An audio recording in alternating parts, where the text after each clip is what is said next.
Hi, you forgot to wave. Hi, I'm Christina. I'm Maya from From Book and Dreams, and welcome to a new video. So today we're going to talk about the best books that we read in the year 2020.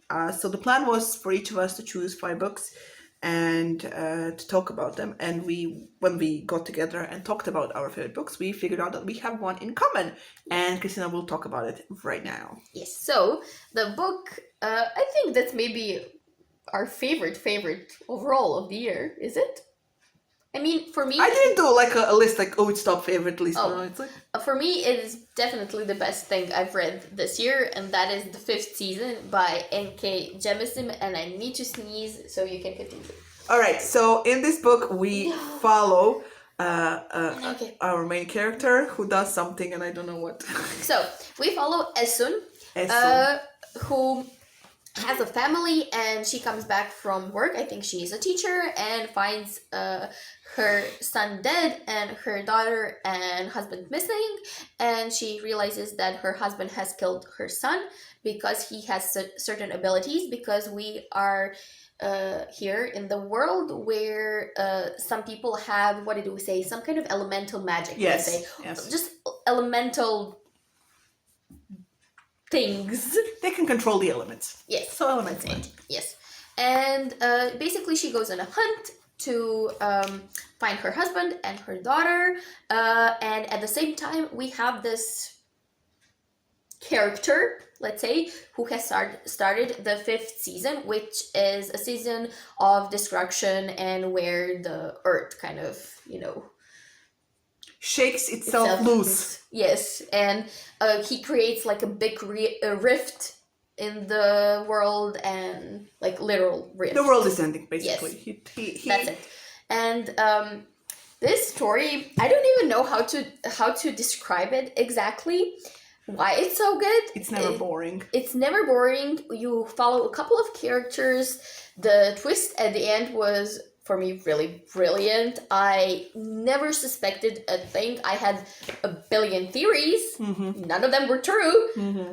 And I think just the overall, just the way it's crafted, like the pacing of it is so freaking fantastic that you never get bored. You just pick up the book and you just want to read it, because you want to know what happens to these characters, why the world is as it is. Mm-hmm. Also, so there's a lot of interesting, like, for example, I think that's not a spoiler, there's a kid who eats jewels. Oh, yeah. For example. Mm-hmm. So there's like a lot of interesting characters besides Esun and this whole my husband killed my something. So yeah, I think it was just a wonderful book. Brilliant. Awesome. Yes. Well, the first book I want to talk about is Red Seas Under Red Skies by Scott Lynch. This is book 2 in the Gentleman Bastard series, in which we follow Local Mora and his friends as they basically steal from the rich. What I love about these books, first of all, there are twists and turns that are unexpected. There's like just shocking events that just make you go like, what? And there are so many clever schemes and twists and turns on every page, and each chapter ends on a cliffhanger, so like I'll have to keep reading, which is always fun. I think like my favorite thing about this is that it's a fantasy where people swear.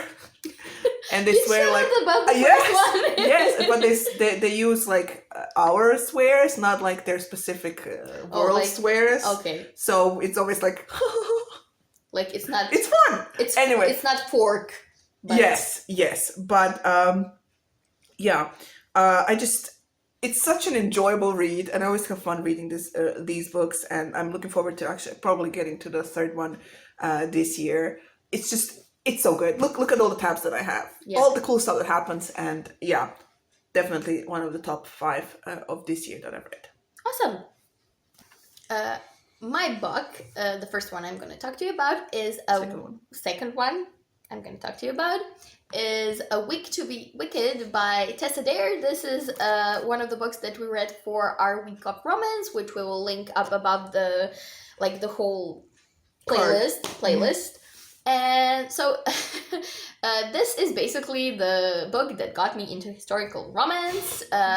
It is an enemies to lovers story where we have Minerva Highwood and Colin Payne. So Colin is like an incorrigible playboy. He spends money. He does nothing. He does nothing. He has been with a lot of women, and you have Minerva, who is like this geeky geological like lover of geology and wants to kind of she wants to become a scientist. She wants to become a scientist. She's very independent. She speaks her mind, and she's a really cool character for me, at least. She was really fun. And they kind of get stuck on a journey to Scotland, where she's going to the Geological Society, I think, because the society actually thinks she's a man. And but she goes there to kind of present her findings. And this is basically a story where they get into a whole lot of shenanigans during this trip, and they end up falling in love, and I absolutely adored it. It was really, really fun. I mean, enemies to lovers is my favorite trope, so, it's difficult to get that one wrong. So the next book I want to talk about is Jonathan Strange and Mr. Norrell by Susanna Clarke. So this huge, humongous book is alternate universe historical fiction about the history of magic in England, in which we follow two magicians, Mr. Norrell and Jonathan Strange, as they battle for power, I guess. Yeah. Yes. So this book, first of all, huge. Definitely works better as an audiobook, but also it is very detailed and it is fascinating, and it's I had such a fun time reading it because it's sort of written as a historical book, like a textbook with lots of we have illustrations then we have lots of footnotes that sort of gives you extra information about the history of something, like history of the connections between people and fairies, and how basically they gave magic to people. Then there's the whole legend of the Raven King, and it's just it is such a fun read, and I enjoyed it so much, and definitely one of the top books, even the biggest books that I've read this year. So yeah, that's the one. I do have a review somewhere, and we have reviews for all the books here, so we'll just leave the links either in the cards or in the description down below, so you can check them out. The next one for me is Nosferatu by Joe Hill. The only book by Joe Hill that I read this year, but hey, apparently I really loved his writing. So this is about like one of my top 5. So this is a Christmas book, let's say. This is a story of, I forget her name, Victoria, who gets kidnapped, well, not kidnapped, but let's say kidnapped, when she is young, and escapes this man. And years later, when she's an adult and has a son of her own, this man kidnaps her son as revenge, and we kind of and she goes on a hunt to find this man and save her son. However, I have to say, as I said in my previous review, this has a really long exposition. You actually follow Victoria much more as she is growing up, what happens to her when she's a child, and there's just a lot of build-up to the part where she actually goes on the hunt, and where there's this action scene and the hunting's going on and everything. But I don't know, I just, despite like the length of it, I just loved it. The last chapter of the book just sealed it for me. It was so poignant and so, I don't know, it made such an impact on me that I just had to include it in one of my top 5s. It's an awesome book. It's really, like, really, really good. That's it. Well, the next book I'm going to talk about is a book that I also have a book review for, and that is The Last Smile in Sunder City by Luke Arnold. Now, I talked about a lot about this book. Well, we did our mid-year things, like mid-year, what was it? Tag and stuff.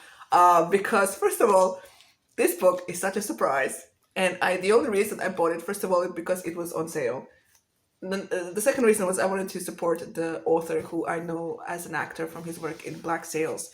And it's just, I was so surprised that this book is so good because I honestly did not have a lot of expectations for this one.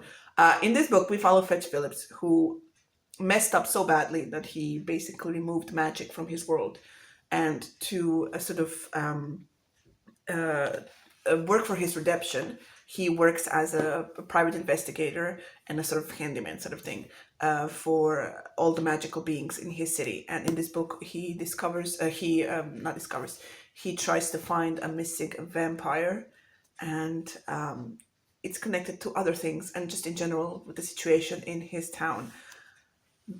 The way that the author made such a great description and of this world and of these characters. It was so well built, and it was so you felt so bad for the main character and for the characters in these books, because poor Fetch goes through a lot of shit and just the way he is, and things that have happened to him since he was young. And it's so good. It's so good. I don't know why I haven't read the sequel yet, Dead Man in the Ditch, and I have to get to it because this is amazing, and I'm really I didn't hear a bad thing about the sequel, so it should be amazing as well. But definitely one of my favorite books, and it's awesome. I have no words. It's awesome. So the second to last, first to last, no. Anyways, the book. It's Horrorstor by Grady Hendrix. So this is the book that got me out of a reading slump. It's basically comedic horror, humorous horror, something like that. So it's not gory, it's not, like disgusting, but it's fun. So we have our main character who works at Orsk, which is kind of some kind of version of IKEA. It's based literally on IKEA. The book in itself is like formatted as an IKEA catalog. The way it's described, like the layout is IKEA. Like literally, like the one we have in Zagreb. Mm-hmm. Literally, you could read the book and you can follow them how they're going through, and you can imagine everything because it's the same. And she kind of wants to get a transfer to another... the main character. Our main character, yeah. She wants to get a transfer to another of stores. And she kind of, her supervisor, I think, makes her stay the night because some weird things are happening, like, I don't know, things are starting to smell, they find puddles in the morning, so they think somebody is breaking into the store. So the supervisor, her, and some other people from the store stay through the night to see what is actually happening, and some crazy shit happens over the course of that night. And it's very interesting and fun, and I just enjoyed reading it so much, and I'm definitely going to pick up other books by this author because, like, it was spot on. Awesome. Well, the last book I want to mention is actually a reread. So this year we did a week of zombie reads, and for that we read World War Z by Max Brooks. I actually listened to it on audio. There's a whole podcast version of it with a whole full cast. Basically, the book follows a group of people all around the world and how they deal with the oncoming zombie apocalypse and the end of the world. It was so good. Just definitely, the book is also good, but if you get a chance to listen to an audio, definitely do that because it was so well produced, so well. The story was was told so well, and I was there. It was like you were there with them and listening to it, and I just enjoyed myself so much. So yeah, that's like one of my favorite audiobooks of this year, and I just had such fun listening to it and experiencing the story from that in that way. So definitely top 5 of this year. Awesome. And what's your last Okay, favorite?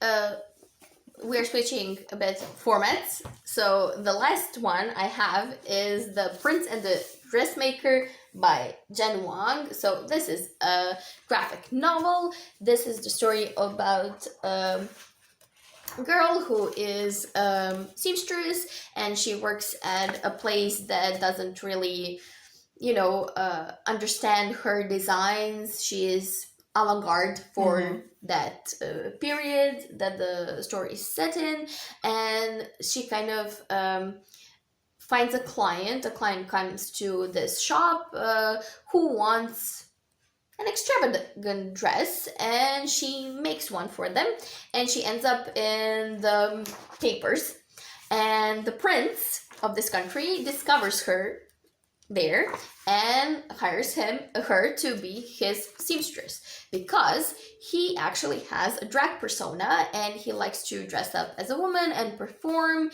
during the night, and they strike up a friendship and a relationship, and we just follow them on this kind of course of discovery and accepting who you are, and it's just full of such like typical themes, knowing yourself, growing up, standing up to your parents, asking them to accept you for who you are, like stereotypes, prejudice against people who are considered different, but at the same time, it's so heartwarming. It's so adorable. That the style is so like eye-catching and easy to go through. I mean, I sped through this. I don't know, I read maybe in 20 minutes. But it's such an uplifting book. I think, like, if you want to just put something to put a smile on your face, definitely read this. It's just, yeah. And that is it for our video. If you have read any of the books that we have read, please do share your opinions down below if you agree with us or don't, that they are the top books of this year that you've read. I don't know. There will be some important links for you to check out down below. There will be a link for the people and families that have been affected by the earthquakes in Croatia, so please do check that out as well. That's it. Like, share, subscribe. Press the bell button if you want to get notifications whenever we post new videos. Thank you so much for watching. And we'll see you in our next video. Bye. Bye.